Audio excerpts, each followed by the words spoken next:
Oh yes, it's time to weave that storm.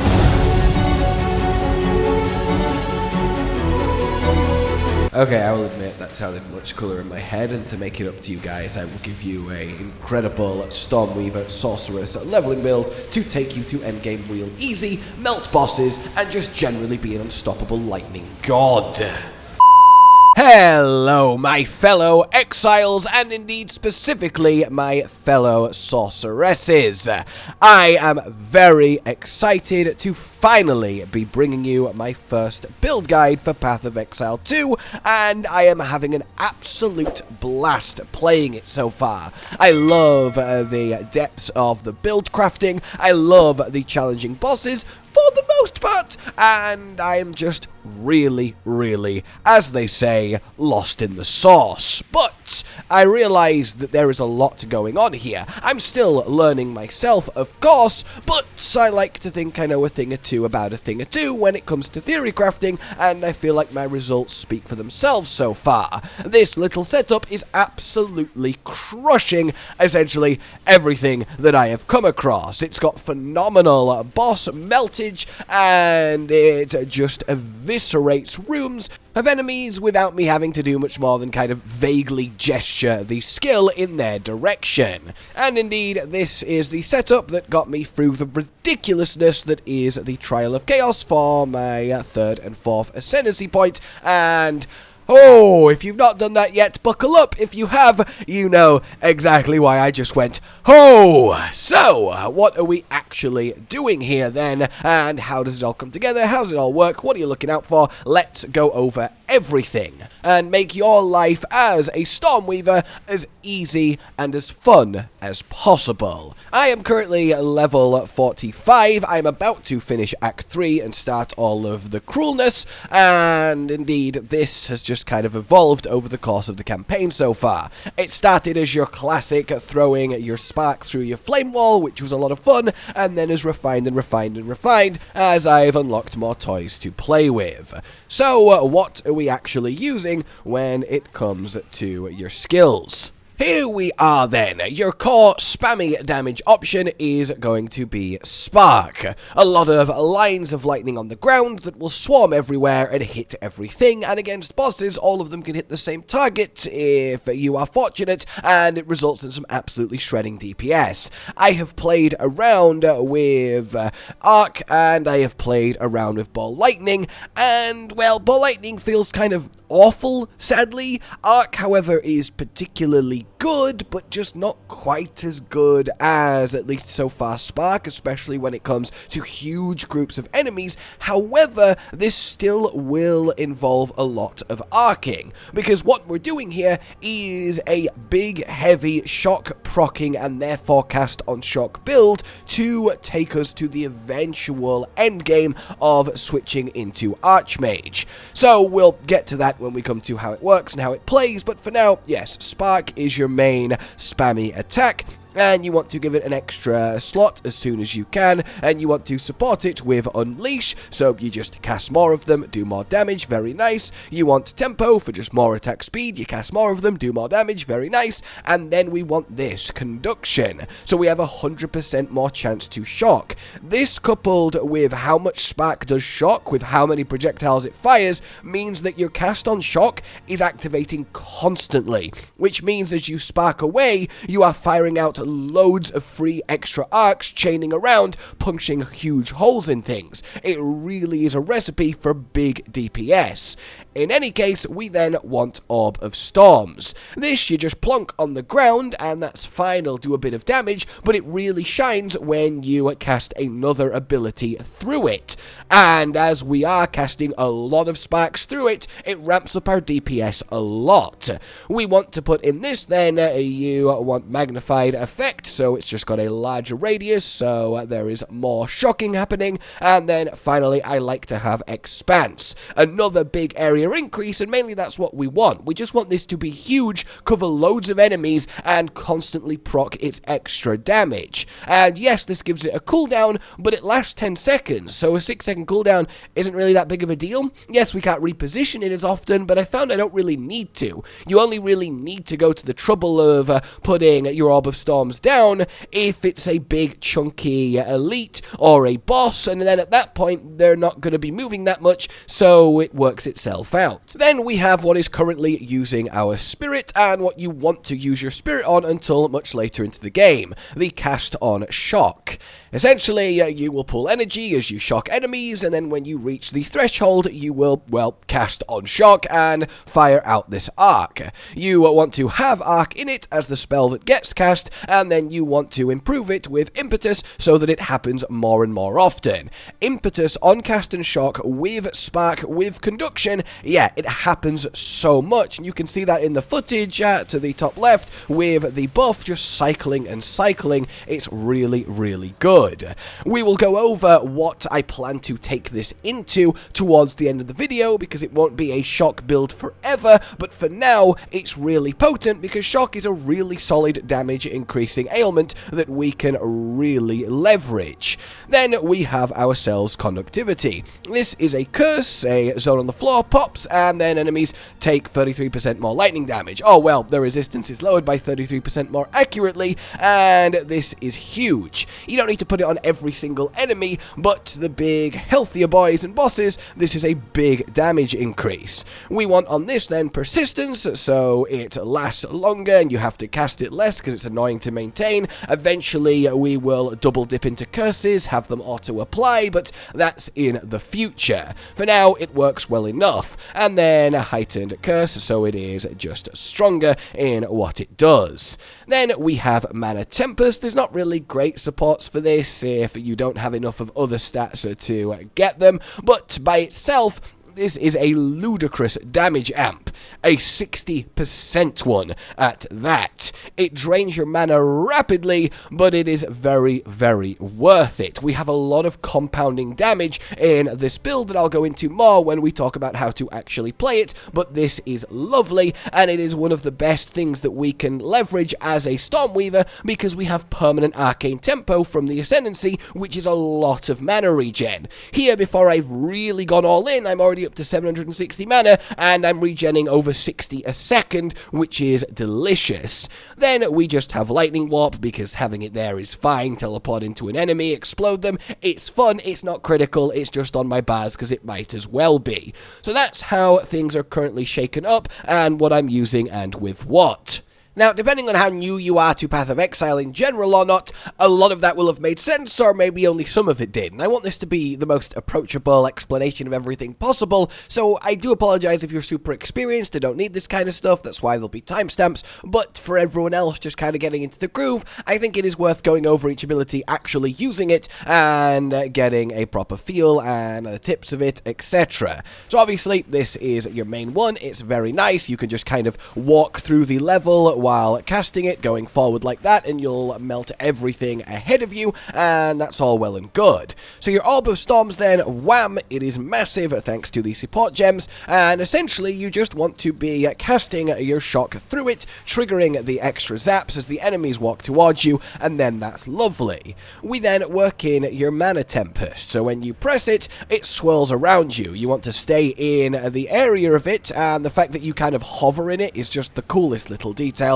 And then once you leave, it dissipates, and you can use that to your advantage to shut it down real easy once you've spent enough mana. So while you are in this then, what you essentially need to know is you'll just do a lot more damage, but your mana will start to plummet. You'll see as I cast, oh, it's getting there. The more I cast, the more mana it drains, and eventually down we go, and it ends. So managing that is essential. But also, when we get to super endgame and start getting perfect gear and more skill tree points, we're aiming for a position where we have so much mana and regen, we can do this for a hell of a long time. And this whole aim and goal and playstyle of lots of mana regen, plummeting through your mana, but it doesn't matter, and really leveraging it for various things like Archmage, is from the first game. It's not a completely new invention, but there are lots of new ways that we can play with it, and indeed Archmage itself functions a little bit differently this time around, at least in how you acquire it. In any case, we then have Conductivity, which is your big rune on the floor. It pops, and the enemies get their lightning resist lowered. So you can see the trifecta of kill thing fast, right? You put an orb of storms on their face, you lower their resistance, you put this on, and then you just start blasting, and you will absolutely annihilate everything around you. It's a really easy, simple combo that layers a lot of extra damage. You can see for yourself the effectiveness of this. If I just put everything down and then, look, like instantly, he just evaporated. And you don't need to do this full thing for every group of enemies.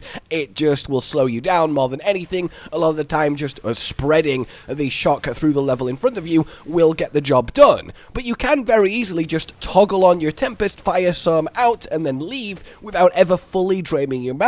Just using it as a sporadic toggle on, do some extra damage, and then toggle off ability is really, really good, and it's probably the biggest tip for it. You only need to be in there a couple seconds to really amp up some shocks, and then you've probably killed everyone. And you can see it all come together on the most recent boss that I did, the Master of the Forge here, in this opening little salvo with everything firing. His health absolutely plummets.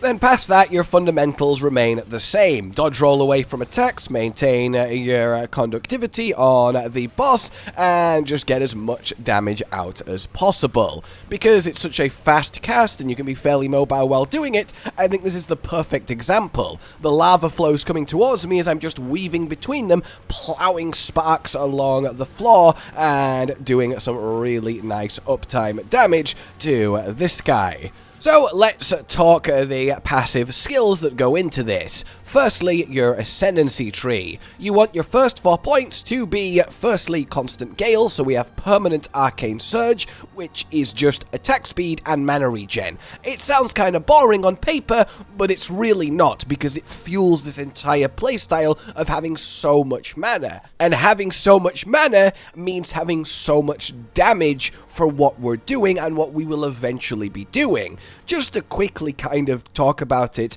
and go over it, the ultimate goal here from level 58 onwards is to switch to Archmage, where we will drop the cast on shock and the shock synergies, and I will be back with a further build guide to help you through that transition. But Archmage in general is just, you do more damage, but everything costs more mana. So if we can reach this, ethereal goal of infinite mana with infinite regen, we become ridiculously powerful with Archmage compounding with Mana Tempest, and it's awesome. But, that's for the future. For now, we are really leveraging shock, lightning in general, a bit of mana goodness, and just generally infinitely mannerly wiping screens very comfortably on a leveling journey that can be otherwise quite brutal. So after your constant gale, go into more mana, and then finally force of will to 1% increase the effect per 15 mana. I currently have like 760 mana, so that's already a good old 60% increase, and this is the minimum, so it's going to grow and grow and grow as we get more and more mana. For your regular skill points then, we want to start on the left with spell damage, go up through even more spell damage, and then we get raw power. You're going to divert right for mana regen, open mind, mana regen, and then pure energy. The extra 10 intelligence is great, and the energy shield will help you stay alive. And indeed, honestly, a big energy shield is really, really good, because eventually we won't need it to keep us alive. Eventually, we will need it to give us even more mana with Eldritch Battery. So it will kind of fold into itself later on. So it's a very win-win to take early. Then we will go up from raw power into elemental damage to lightning damage, and then Path of Storms. That chance to shock already starting to flow in from your cast on shock and everything we're doing there to throw out loads of free chain lightnings or, arc. Then we will go to elemental damage, and then finally our first just pure stat node. You want all of them to be intelligence, because intelligence means more mana, and more mana, as we know, is more damage. So initially you want to head straight up this pathway, up the road, getting intelligence all the way, unlocking this jewel slot, and then to the right here, and then this cluster.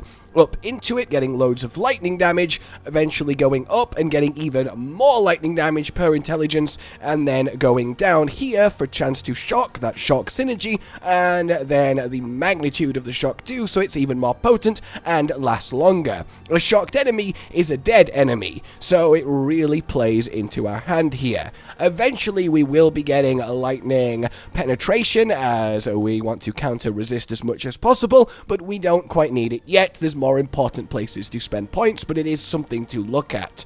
Now we will go all the way back to here, where we want to start heading left. We do so, getting intelligence along the way. Don't worry about this for now. You want to keep going all the way over here, and we're somewhat rushing for this to get to this lovely little cluster. Branching out left from this intelligence into more elemental damage. Going up, getting a breaking point, so we increase our shock even more, and then we go down here for some much needed elemental resist, and then a good chunk of elemental damage. Finally, going all the way up to cast speed, and then some critical hit chance, which never hurt anyone except your enemies. Then we want to go up to here, where we can head right into this little cluster for more mana regen, and increasing the effect of Arcane Surge by a lot. A 40% amp on top of our Ascendancy. Yeah, we're really starting to pump that permanent Arcane Surge, to pump our mana, to pump our damage. Eventually, we'll have enough mana regen as we perfect our endgame build, once we've swapped to Archmage, to start bringing in Mind over Matter, so we take damage from our mana instead of our health, which will kind of go towards making us somewhat immortal, which is really, really cool. It's a very difficult decision as to when to get this. You have to be very confident in your mana management, but it is something we will eventually take, and it's very potent. Also, I do apologize if my voice is a little bit off today. I got ill essentially just before the game launched, but I'm still trying my best to get this to you guys, as I know things are quite complex in this game, and I really want to try and help. So then, after this, my next goal is to go up here, more damage against enemies with ailments, eventually ending up and exploit the elements to really play into that permanently shocked, shock on cast, and all of the good shock stuff we're doing, which is really nice. Once we hit level 58 and swap to Archmage, a lot of this will change, but for now, I will be taking it to get potentially attack speed. You want to get Mana Blessing as soon as possible. And then up top, eventually we will also be getting Whispers of Doom, so we can double curse enemies. Curses are really potent. The lightning resists lowering curse, but we'll start working in a second curse and having a much easier way to apply them. And honestly, this is just a really strong passive, but it's not something we need to worry about for now. As I said, your electric amplification will come into play, and then we will start heading right over here in order to come down for more mana regen, get Aether Flow for even more mana regen, and then round to Eldritch Battery, and then also to Arcane Intensity for even more damage per mana, and everything just starts to really skyrocket. Then lastly, for your jewel slots as you get them, you just want to get the best stats you can out of what's dropped for you. You'll know more what's best when I go over gear and affixes in a second, but for example this one here, yeah, pretty damn good, and I'm pretty chuffed with it. When it comes to your gear choices, obviously we're leveling, we're going through the campaign, we're getting to endgame, so you're just going to be putting on a lot of the best you happen to have found. There's nothing specific I need to recommend here, so instead I will go over some affixes that are particularly good that you want to look out for. Starting with the offensive one. The single most effective one you can find is a plus to the level of your spell skills,